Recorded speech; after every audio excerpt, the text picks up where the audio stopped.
I absolutely love hunting all sorts of animals. This week we're going after something completely different. I'm going for my gator slam. My goal was to take a gator with a bow, one with a rifle, and maybe if I was lucky, one with a hook. Starting up, we're headed to South Carolina to do the ultimate gator hunt with a bow and arrow. To get things started, I set out a cup to shoot at. Made a couple of shots, seemed pretty simple. The hard part is, a gator's got such a small area to hit that with a bow you need to be very precise.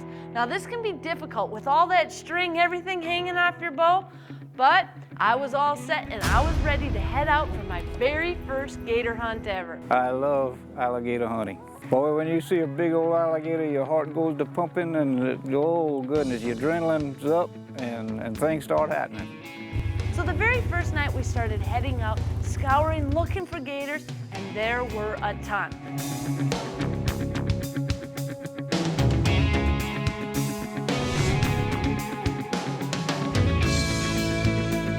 So when it comes to field judging a gator, of course you can look at how wide the eyes are apart.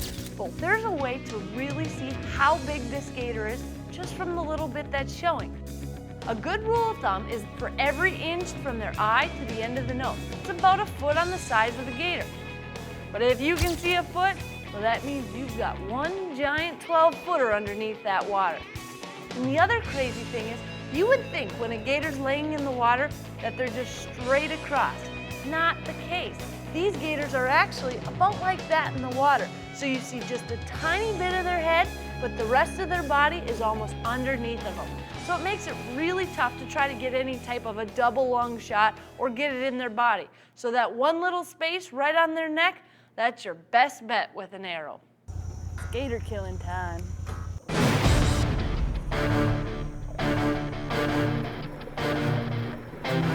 One of the very first things you need to know when you hunt gators, you will miss. You will absolutely miss. Right over them. These guys only have a spot about that big where your arrow will actually penetrate. And a lot of it's just a learning curve. Nice one we saw, but right over the top of them. So that's the good thing about this area. It is a target-rich environment. Now we're gonna go look for a couple more. Of course, there's all sorts of things that can come from hunting at night, but the number one thing you don't want to do is fall in. Luckily, he got back in the boat, he was a little wet, and we were continuing to hunt. Now I love calling any type of animal, but with gators, it is really, really neat. You can make a baby gator distress call. Now what this does, it brings the males in wanting to eat the little baby. It also brings the big females in looking to protect it. So basically, if you're calling and it's working, the gators from the entire pond are coming right to you.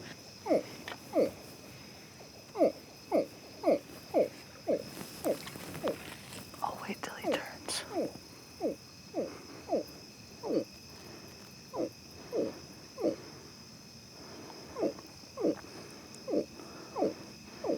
I can't shoot him.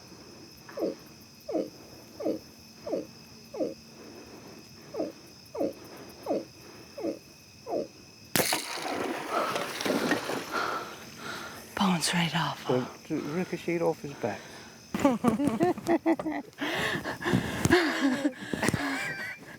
How does that happen?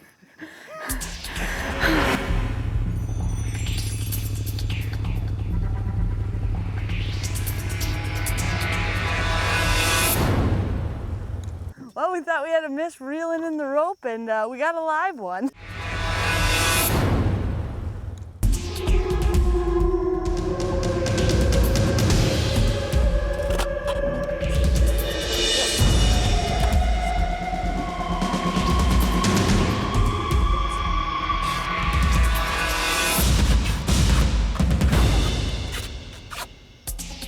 With this first gator under her belt and another tag to fill, Melissa goes after something bigger when we return. Winchester's Deadly Passion is presented by Winchester Ammunition, Thompson Center, Cuddy Back Digital, Bond Pot, Cabela's, She Outdoor Apparel, and Hunter Safety System.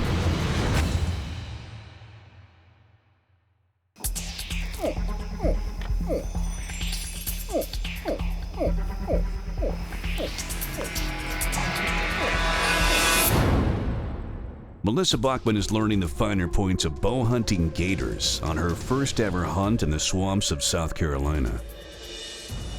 They called in this lunker and just missed him. This smaller gator gave her a moving shot that hit its mark and landed her first kill. But she's not done yet. Now she's ready to target a monster. Normally, everybody wants to try to get the biggest alligator they can, which is good, but it seems like nowadays they're getting a little smaller. After checking out a lot of gators and missing a few, we finally found a huge gator. Now he presented a shot. I got all ready. My heart was just pounding. I made the shot and I completely missed. I don't know if my string got hung up or what happened, but I was immediately reeling in and trying to get reset up because this gator, he was big enough that I was highly doubted he had been pushed around very often. So by the time I got ready, that gator was still there. Mendel just slowly eased and paddled us in nice and close. And the next thing I know, I've got another shot.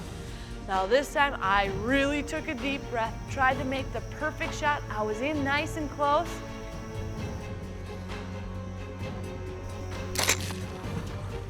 There we go. I knew it was perfect. You got him, you got him. Look at the bubbles.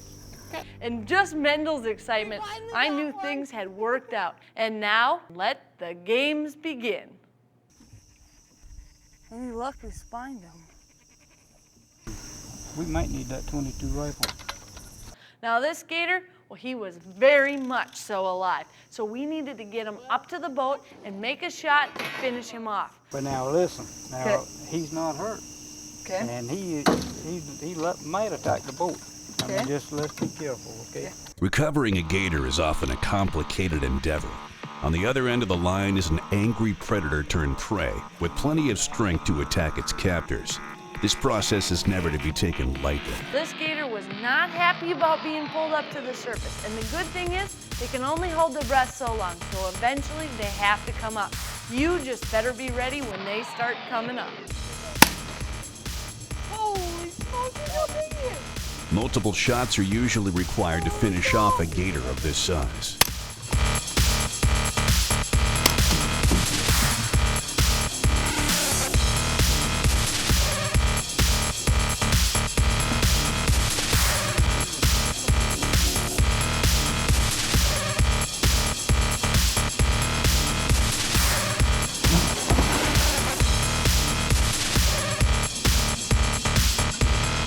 And even after being lashed to the boat and hauled to shore, he's not done yet. Watch out.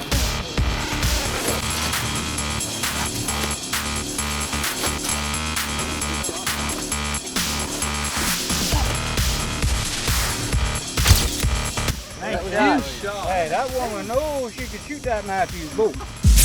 Once he's finally subdued, they get a measurement. That is dead on 11 feet. All right. Look. Finally got one with the bow, and he's a monster. Thank you, guys. You're welcome. Now on this hunt, we were hunting private land. So we had nuisance tags. The good thing with this, that means you can take a high-powered rifle and shoot one of those monster gators. Shooting a monster is the next plan when Melissa's Gator Slam continues.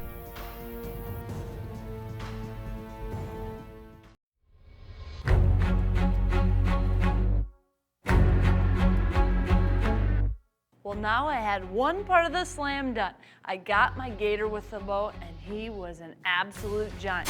Of course, it's gonna be tough to try to beat an 11-foot gator, but I was up for the challenge.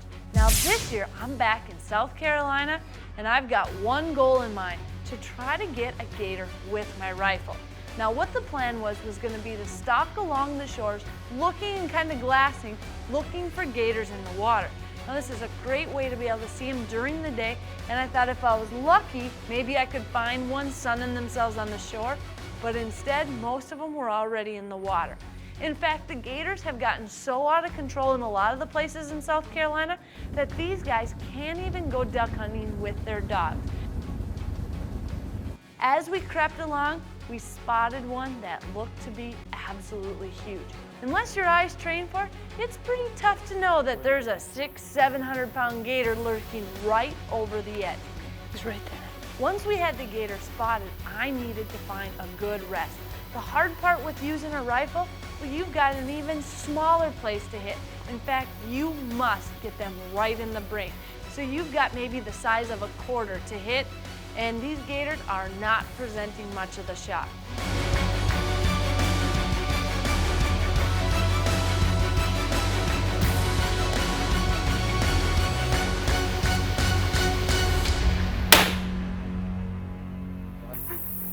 His head just went poof. That was definitely a hit. I knew it was a great hit. But even with that said, you need to get out there and get to that water as quick as possible. I normally have a buoy that I throw out to mark the spot, you know, so should he sink, you're able to pull around and locate him. Hold on, don't let go yet. Yeah, I got him. You got him now? Yeah. Look at the size of the... He's still alive. Give me the gun. Oh. Here, Mike. That's a big old boy. Oh, yeah.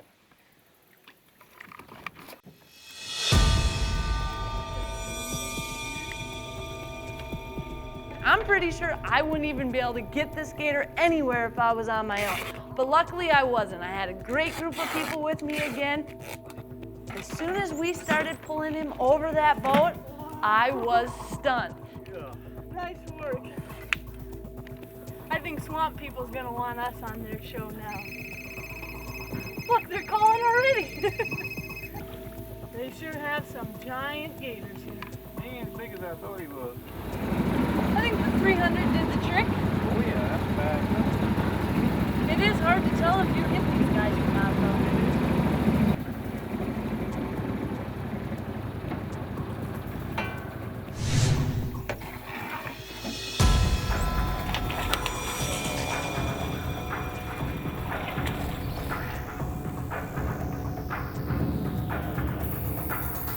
There's 10 feet. 10 foot and 1 inch. 10 feet 1 inch. What a beautiful gator.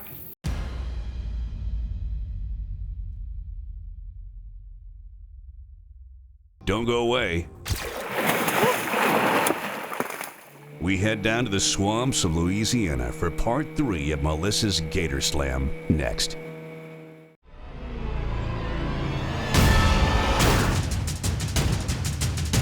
Tip of the week is brought to you by Can-Am. The facts say a lot, but the ride says it all.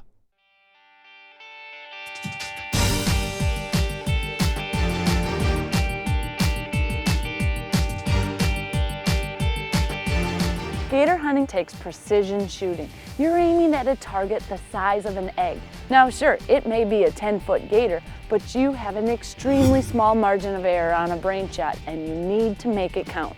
Now the type of ammo you're using is just as important because you need a high level of performance. I'm using Winchester's Power Max bonded in a 300 Win Mag 180 grain bullet. Upon impact with a gator, you need massive expansion and powerful knockdown, and the Power Max bonded does that at an affordable price. This bullet was designed to expand to a very large diameter very quickly, punching an extremely large hole. And as you can see, the results speak for themselves. Overall, you'll find it has outstanding consistency, very good weight retention for such a large expanding bullet, which is why I decided to use this on big, tough gators. Deadly Passion is presented by Swarovski Optic, North American Hunting Club, Rage Broadheads, Matthews, Can-Am, Wildlife Research Center, and Hot Mox. South Carolina's been good to me. I've been able to take 2 giant gators. The first one with my bow, second one with a rifle, and now there's only one piece of the puzzle left. I wanted to get a gator on a hook. The best place to do that? Head on down to Swamp People country. Ready or not, here I come.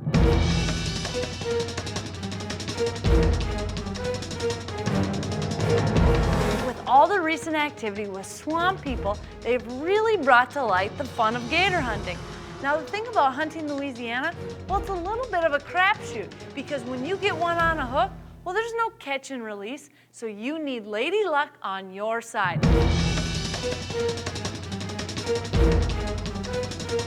That means it's almost like trapping.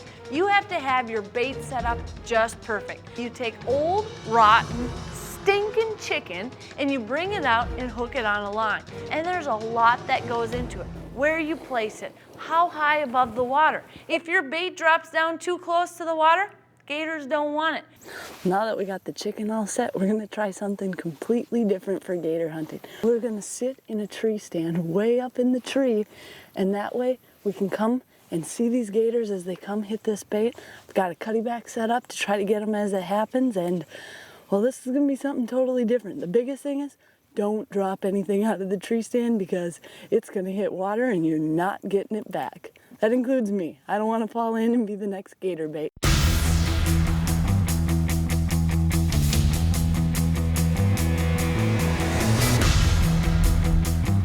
Now I'm talking sky high.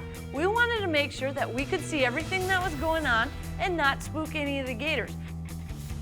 About midday on the second day of sitting there, we had a gator come into the bait. Now this gator wasn't huge, but he put on quite a show.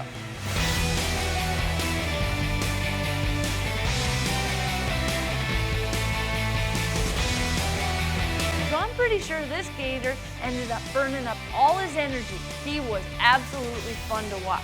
Now we were up high enough that we could also see another gator sunning himself out on a log. Now unfortunately, nothing came to where my cutty back was set up, but we decided to start doing a little scouting. We wanted to find an area that gators were frequenting. Well, Alan found the absolute perfect place. A section of land where all the gators actually had made a slide, coming from the land back into the water. This was as good as a buck rub. We knew there were big gators in the area, so it seemed like a perfect place to set up our bait. Well, I was pretty confident we had found the money spot. Getting in the boat the next morning, I had a great feeling. We got up to our spot and we started looking, and not only was the branch down, the entire tree seemed to be in the water. Now my first thoughts are, what kind of a gator did we get ourselves into?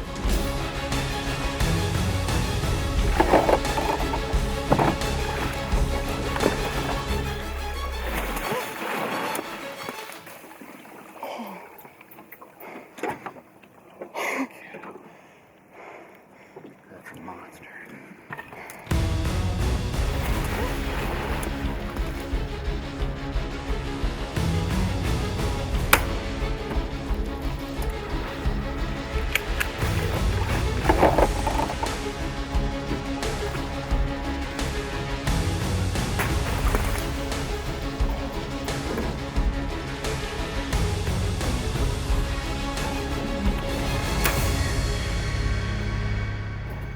I need a bigger bow.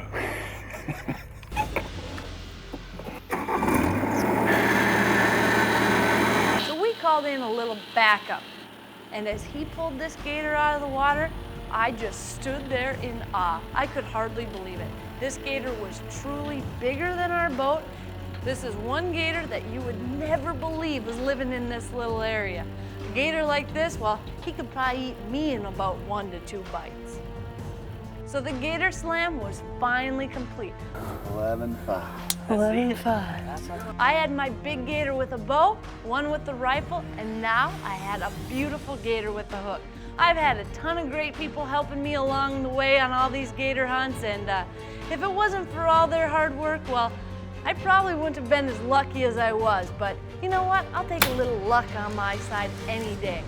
This was one of the most fun hunts, and it is pretty intense when you pull up on that tree and see that big old mouth under there and knowing that you have got a huge gator on the line. In fact, this guy, he could have got in our boat at any second. Talk about super intense hunting, and you don't have a very big area to shoot, so things can get pretty crazy, but a giant gator in the end, and we have got a lot of gator meat on this guy. Coming up next week on Deadly Passion, Melissa Bachman heads to Colorado for a mule deer hunt that will blow you away. It's late season and she's hunting in one target-rich environment. The best part, she's right in the middle of it all. And just in case you ever wondered if unicorns exist, well, Melissa confirms it, at least in the world of mule deer.